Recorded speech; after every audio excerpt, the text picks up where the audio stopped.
Pour émettre un avis, pour avoir une opinion, il faut avoir les deux sons de cloche. Pour émettre un avis ou avoir une opinion, il faut avoir deux sons de cloche. C'est ce que disait mon pauvre père. Euh, et cette phrase résonne dans ma tête depuis ces derniers jours. Prise de parole ce midi, vous vous en doutez, sur un sujet de la plus haute importance.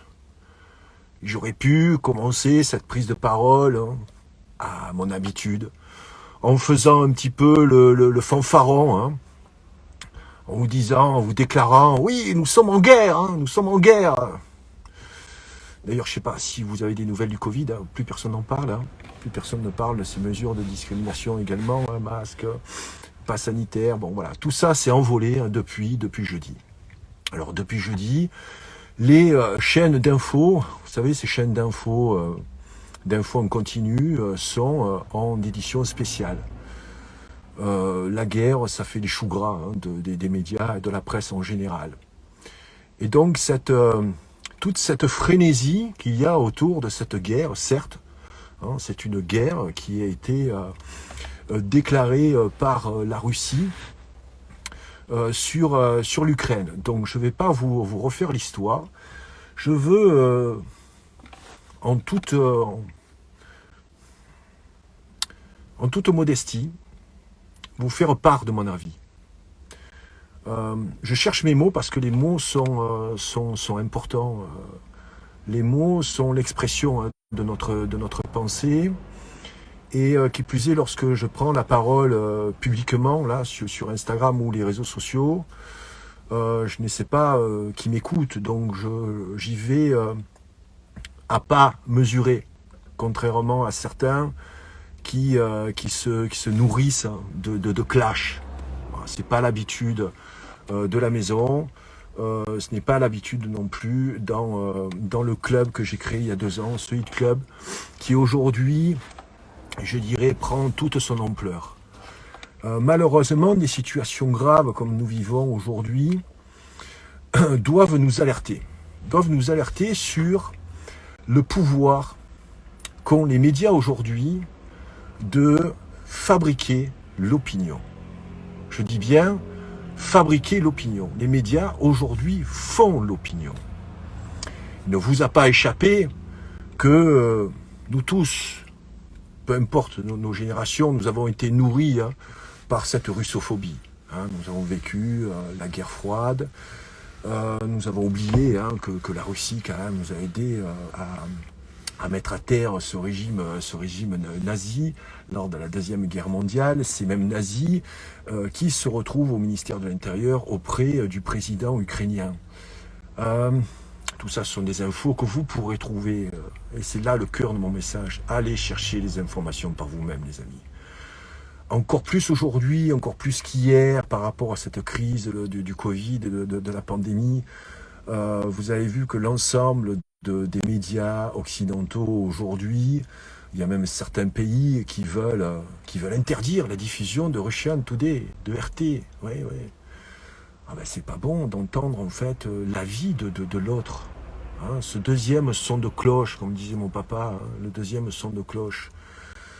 Je sais pas si vous avez été nombreux à écouter dans son intégralité, non pas un extrait sorti de son contexte, comme savent très bien le faire tous les journalistes propagandistes.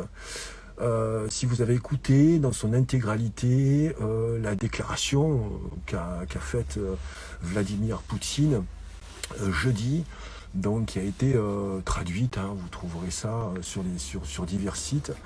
C'est une déclaration qui dure de mémoire 25 minutes. Oui, il faut prendre 25 minutes de son temps pour écouter sans avoir de préjugés, pour écouter la déclaration de Vladimir Poutine qui s'adresse bien sûr à son peuple russe, mais qui s'adresse aussi à nous, peuples occidentaux. Voilà. Nous sommes aujourd'hui dans un contexte de guerre politique, économique, territoriale. Il faut connaître l'histoire, il faut avoir des clés de compréhension, sinon on passe complètement à côté de la réalité. Je ne vais pas vous dévoiler ici ce qu'est cette réalité. Nous avons au sein du club notre opinion. J'ai la grande chance depuis 2 ans d'avoir réuni des esprits brillants, des gens qui ont la légitimité aussi de porter un certain message, que ce soit des sociologues, des économistes, des gens également comme vous et moi qui ont pris le temps d'aller chercher l'information, de la fouiller, de la trier, d'aller chercher aussi l'information via divers courants d'opinion. Je déplore qu'aujourd'hui, l'immense majorité des personnes pensent que Poutine est un dictateur sanguinaire. Il y en a même qui le comparent à Hitler. Donc, même moi, aujourd'hui, je prends certains risques de vous tenir ces propos modérés. Vous pourriez me dire, ah, mais comment ça se fait? Tu te rends compte, Poutine est en train d'atomiser l'Ukraine, il tue des femmes et des enfants. Et si c'était l'inverse? Et si c'était ce président ukrainien qui ne sort de nulle part? Car même, son histoire est incroyable. J'ai vu dernièrement, enfin, c'est un acteur, je pense que vous connaissez l'histoire du président ukrainien, élu en 2019. Histoire incroyable, parce que ce gars-là était acteur comique. Alors, je ne vais pas juger le comique ukrainien, je n'y comprends rien, je n'avais pas connaissance qu'il y avait voilà, des comiques en Ukraine, bon, comme dans tous les pays, mais cet acteur comique a joué dans une série où il jouait le rôle d'une personne lambda qui accède au pouvoir suprême. Et ce gars-là, à la fin de la série, qui a eu énormément de succès en Ukraine, qui a été, je crois, top série sur les chaînes ukrainiennes, a pris la décision, certainement entouré de certaines personnes. Et lorsqu'on fouille un petit peu, on trouve des milliardaires derrière, des gens qui, voilà. En tout cas, des gens qui l'ont porté au pouvoir parce que, oui, ce gars-là est devenu président de l'Ukraine en 2019 et 3 ans après, voilà que l'Ukraine se prend une offensive de la Russie. Il faut savoir pourquoi, en fait. Et pourquoi aujourd'hui, lorsqu'on entend des témoignages de personnes qui vivent dans le Donbass, vous connaissez maintenant aujourd'hui la région du Donbass, avec la ville de Donetsk, c'est facile de retenir, Donetsk, les Donetsk, voilà, donc quand on entend ces témoignages, alors bien sûr, pas sur les médias mainstream, mais bon, quand vous allez chercher par vous-même ces témoignages-là, vous comprenez, et j'en ai eu la preuve aussi, parce que j'ai des correspondants du Hit Club qui vivent en Russie, qui me disent que mais dans le Donbass, ça fait 8 ans en fait, voilà, qu'ils se prennent des missiles et qui souffrent aussi d'une pression militaire de l'Ukraine. Voilà, donc je ne vais pas aller plus loin, bien sûr, en public, là, sur Instagram, mes propos pourraient être peut-être mal interprétés. En tout cas, mon message, c'est vraiment un message de paix, les amis. Le message, c'est d'aller chercher l'information par vous-même. Voilà. Ne vous contentez pas de ce que vous entendez sur les radios propagandistes étatiques, le plus souvent, même privées, des divers pays occidentaux. Donc voilà, moi en fait j'ai peur en fait d'une chose, je vais vous le dire, je vis pas du tout dans la peur. Mais quand je vois l'état de décrépitude du président Joe Biden, là, qui a fait une sortie dernièrement, où face à un journaliste complètement, je dirais, éberlué, il commence à parler de l'homme qui a marché sur la Lune, des extraterrestres, et d'une petite fille qui joue au ballon, il pétage de plomb en direct, quoi. Donc qu'un gars comme ça soit président des États-Unis, moi ça me fout un peu les jetons, je vous l'avoue.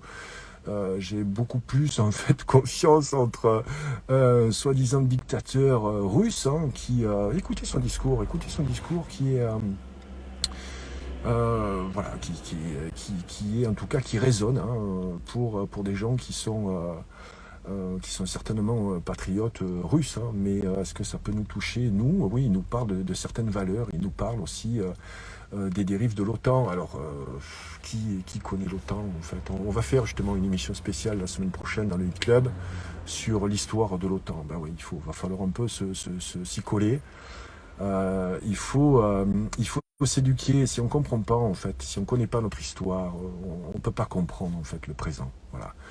Donc c'était un message de paix. Voilà, évitez d'émettre un avis, les amis. Si vous n'y connaissez rien, évitez de vous... quand je dis pour ceux qui n'y connaissent rien, c'est-à-dire si vous avez juste vu une information traîner sur les réseaux sociaux, voilà, il faut un minimum de temps. Moi, c'est mon travail quasiment à plein temps depuis ces 2 ans où j'ai créé le Hit Club. Qui prend, je vous dis aujourd'hui, vraiment toute son ampleur pendant cette période dramatique que nous vivons. Donc faites la part des choses, surtout ne réagissez pas uniquement par émotion. C'est pas parce que vous voyez une femme ensanglantée ou un journaliste avec un gilet pare-balles avec bien le mot presse pour bien qu'il serve de cible, tu vois, avec derrière une mamie qui est en vélo qui livre ses œufs, voilà. Donc tout un cinéma, quand vous voyez quand même des personnes comme BHL, des personnes comme le Glucksmann qui commencent à ouvrir leur gueule, mais c'est des faiseurs de guerre, ces gens-là. Ce sont quoi? Peut-être des des pseudo-philosophes qui ont écrit des livres. Excusez-moi, moi j'ai plus vendu de livres que tous les deux réunis. Il faut arrêter. Donc, et ces gens-là ont les clés des médias et ils émettent des opinions. Raphaël Enthoven, pourquoi tu donnes ton opinion sur la Russie? Tu soutiens un gouvernement ukrainien avec des néo-nazis en son sein. Il y a des choses que je ne comprends pas. Voilà. Donc peut-être que vous êtes dans le même état de sidération que moi. Dans tous les cas de figure, si vous avez envie de comprendre ce qui se passe, hein, c'est l'accroche de Hit Club, c'est comprendre la société pour ne pas la subir. Je t'accueille dans mon club, je prends toutes les opinions, vous serez tous les bienvenus, hein. Il y a jamais de prise de bec entre nous, toutes les émissions sont en direct, vous pouvez y participer, vous pouvez les voir également en replay. L'immense avantage de la chaîne, si vous êtes en connexion avec moi, avec mes partenaires également. Donc il y a un échange qui s'établit entre nous et ça c'est assez rarissime. Voilà. Je pense qu'il est nécessaire aujourd'hui de faire la part des choses. Prenez le temps, avant d'émettre un avis, de relayer une photo ou une information, de vous offusquer sur ce qui se passe en Ukraine. Bien sûr que c'est un drame, bien sûr que c'est un drame, je le conçois comme ça, mais il y a peut-être des explications à ce drame-là. Et qui sont les vrais coupables? Qui a commencé à tirer en premier? C'est des questions qui sont légitimes, c'est des questions indispensables. Hein. Qui a tiré en premier et à qui profite le crime? Je vous laisse vous faire votre propre opinion. Hein. Moi, je vous fournis de la matière à penser, mais c'est à vous, voilà, de la digérer et d'émettre votre propre opinion. Ce que vous encourage pas du tout à faire tous les médias et toutes les informations propagandistes que vous entendez sur les médias mainstream. Sur ce, je vous souhaite un excellent dimanche, les amis. Pour ceux qui vont venir nous rejoindre peut-être aujourd'hui, il y a une émission spéciale ce soir à 20h30, une émission spéciale bien sûr sur l'Ukraine. Et la semaine prochaine, je ferai également une semaine spéciale sur ce qui se passe dans le monde au niveau de cette crise.